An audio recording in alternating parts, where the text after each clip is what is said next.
تھوڑے دنوں پہلے ایک بندے نے مجھے کمال کا جملہ کا ہلا دیا. کبھی کبھی کچھ باتیں بڑی ڈائریکٹ جا کے دل پہ لگتی ہیں. اس نے کہا ایک بات بتاؤ یار, کسی کا جھگڑا ہو جائے, کوئی کسی کو ناراض کر بیٹھے, بڑا غصہ ہو اس پہ, اور وہ آ کر کہہ دے بھائی آئی ایم سوری, غلطی ہو گئی, پھر کیا ہوتا ہے؟ میں نے کہا پھر تو معاملہ سارٹ آؤٹ ہو جاتا ہے, یار معافی مانگ لی, ختم کرو. تو کہتا ہے یار اب اللہ کی بارگاہ میں آئی ایم سوری کہیں گے تو اللہ معاف نہیں کرے گا.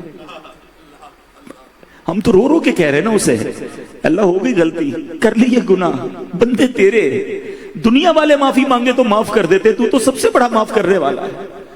تو اپنے رب سے معافی مانگنے جا رہا ہوں.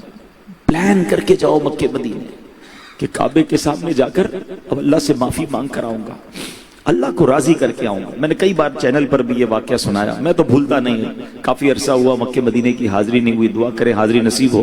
مگر میں جب کعبے کے سامنے اس واقعے کے بعد گیا, میں یہ بات ضرور کرتا ہوں.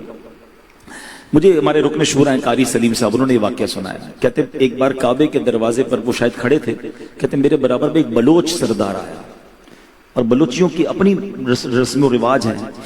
وہ بلوچ سردار کہتا یا اللہ ہمارے دروازے پر کوئی دشمن آ جائے نا, ہم اس کو بھی معاف کر دیتے ہیں.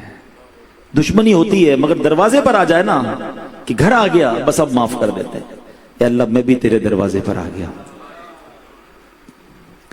میں بھی تیرے دروازے پر آ گیا ہوں, دشمن نہیں ہوں, گناہگار ہوں, تجھے رب مانتا ہوں, باغی نہیں ہوں, خطا کار ہوں, آ گیا ہوں تیرے دروازے پر, اللہ تو بھی مجھے معاف کر دے. آپ یقین کریں یہ باتیں کمال کی. اچھا یہ باتیں کئی چیزیں آپ کو کتابوں میں نہیں ملیں گی. عشق کے انداز نرالے ہوتے ہیں. مکہ مدینہ جو ہے نا یہ رازوں کی سرزمین ہے, یاد رکھیے گا. آپ اگر کتابیں پڑھیں نا, حدیثوں میں الفاظ ملتے ہیں, روایتوں میں الفاظ ملتے ہیں کہ ہر وقت دنیا میں 40 ابدال ہوتے ہیں, کتب ہوتے ہیں, اور بہت سارے اولیاء کرام کا یہ پورا اسٹرکچر ہے جو اس پوری دنیا میں موجود ہے. بتاؤ نا یہ ابدال, یہ کتب, یہ مکے بھی تو جاتے ہوں گے نا, یہ مدینے بھی تو آتے ہوں گے نا. ہمیں کیا پتا کون ہمارے برابر میں بیٹھا ہے جو آنسو بہا رہا ہے, یہ اللہ کی بارگاہ میں کس مرتبے کا ہے, اور کون کس روپ میں آیا ہے. حضرت عبد الحاشم ٹھٹوی رحمۃ اللہ تعالیٰ علیہ, کبھی جائیے گا ٹھٹا شریف میں, ان کا مزار ہے.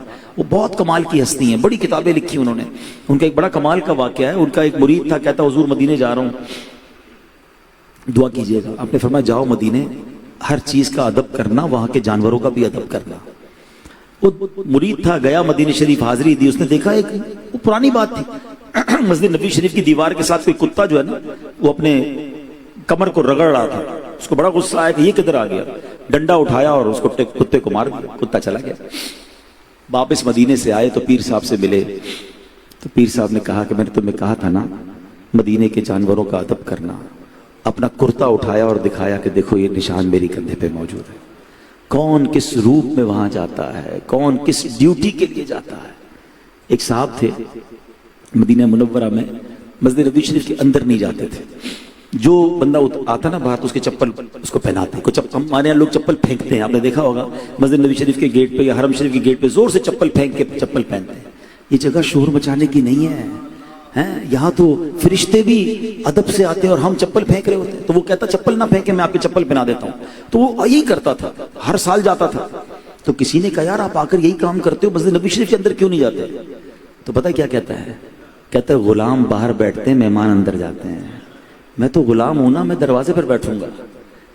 کس کا کیا انداز ہے, نہ کسی کے رقص پہ طنز کر, نہ کسی کے غم کا مذاق اڑا, جسے چاہے جیسے نواز دیں, یہ مزاج عشق رسول.